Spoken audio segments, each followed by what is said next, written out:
Lise Esvan, bonjour. Vous êtes directrice commerciale Europe de la société QAD. Pourriez-vous nous présenter votre entreprise? Donc QAD effectivement existe depuis 1979 et il y a une petite anecdote que j'aime bien. Pourquoi? Parce que ça va bien démontrer l'ADN de QAD. L'origine de QAD vient de deux personnes, donc les fondateurs de l'entreprise, monsieur et madame Lopker. Monsieur Lopker est décédé il y a quelques années, madame est toujours présente.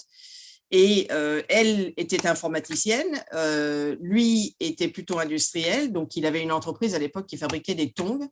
Et il est allé voir sa femme un jour en disant, écoute, j'ai un souci, je n'arrive pas à gérer l'entreprise, tu ne pourrais pas me développer un truc pour que je puisse m'en sortir, etc. Et donc, elle lui a développé en fait les prémices de ce qu'est devenu QAD. Et puis, il a trouvé ça tellement bien qu'il a fini par revendre l'entreprise de tongs pour financer le démarrage de QAD.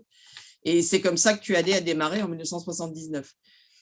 Donc, quand on me dit expliquer ce que c'est que QAD, c'est vraiment un ERP, j'aurais tendance à dire développé par des industriels pour des industriels. Quelles sont les spécificités de l'ERP QAD et ses domaines d'expertise? Domaine d'expertise, on va commencer par là.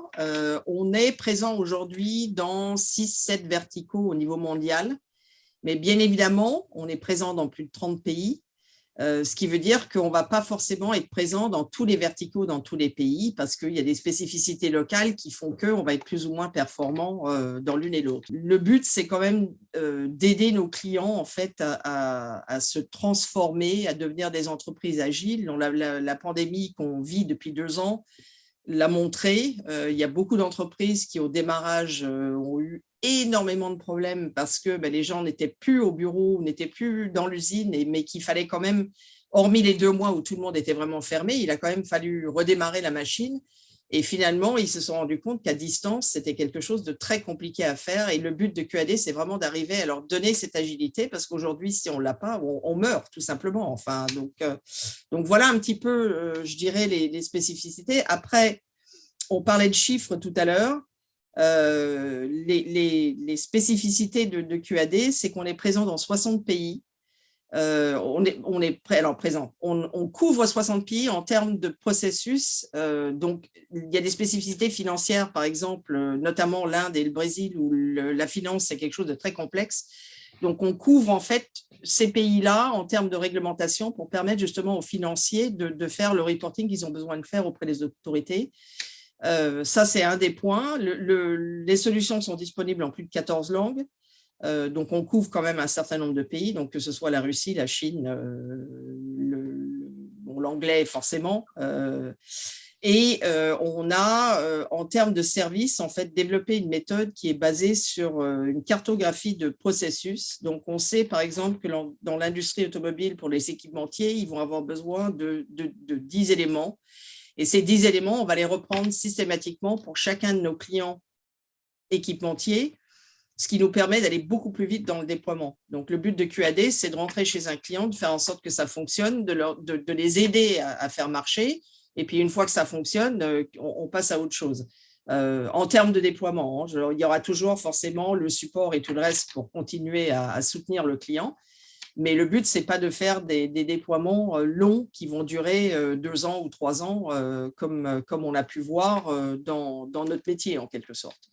Pourquoi le cloud est-il un plus pour les solutions ERP? Tout simplement parce que ça vous donne une visibilité de bout en bout que vous n'avez pas avec des systèmes on-prem. Si vous êtes on-prem et que vous êtes dans 10 pays différents avec des fuseaux horaires différents, vous avez besoin d'aller piocher chez chacune de ces filiales pour récupérer les informations qu'il vous faut pour gérer l'entreprise.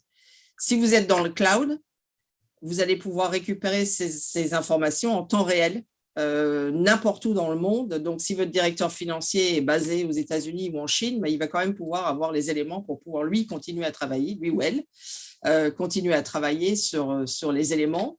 Ça, c'est le premier point. Le deuxième point, c'est que quand une entreprise passe dans le cloud, en quelque sorte, elle délègue QAD pour que QAD gère tous ces petits soucis, on va dire, du quotidien, de vérifier que les systèmes fonctionnent, qu'il y a suffisamment de redondance pour que si jamais il arrivait quelque chose, ça bascule sur autre chose. Quand vous êtes une entreprise et que vous êtes on-premise, si le serveur tombe en panne, mais c'est terminé, vous ne travaillez plus. Donc, vous n'avez plus qu'à aller vous mettre à la plage ou chausser vos skis pour passer le temps. Et pendant ce temps-là, l'usine ne tourne pas. Donc, c'est ce que permet le cloud. C'est-à-dire 24 heures sur 24, 7 jours sur 7. En fait, vous avez quelqu'un d'autre qui va gérer tous les systèmes et qui fait en sorte que ça fonctionne. Qu'apporte QAD en termes d'efficacité et de simplification de gestion d'entreprise dans l'industrie? Ce que va apporter QAD, c'est justement cette visibilité de bout en bout. Donc, on a la partie ERP, bien évidemment, mais QAD est en train d'investir, en fait, alors pas par des rachats externes, hein, mais de plus en plus dans la supply chain de manière à venir apporter quelque chose de plus global. Donc, on va avoir l'ERP en amont et en aval, on va avoir Dynasys avec l'analyse de la demande, on va avoir un QAD allocation qui finalement va permettre de gérer les fournisseurs. QAD vient de racheter WebJaguar qui justement permet de faire toute la gestion omnicanal. Et donc, QAD va continuer à se renforcer. On a également Précision qui permet de gérer tout ce qui est douane, tarifs, etc. Donc là, on commence vraiment en fait à avoir des solutions qui vont démarrer, je dirais, avec la production et qui vont finir finalement avec le client final. Et pour conclure, 3 mots pour définir l'ADN de QAD. J'aurais tendance à dire industrie, industrie et industrie.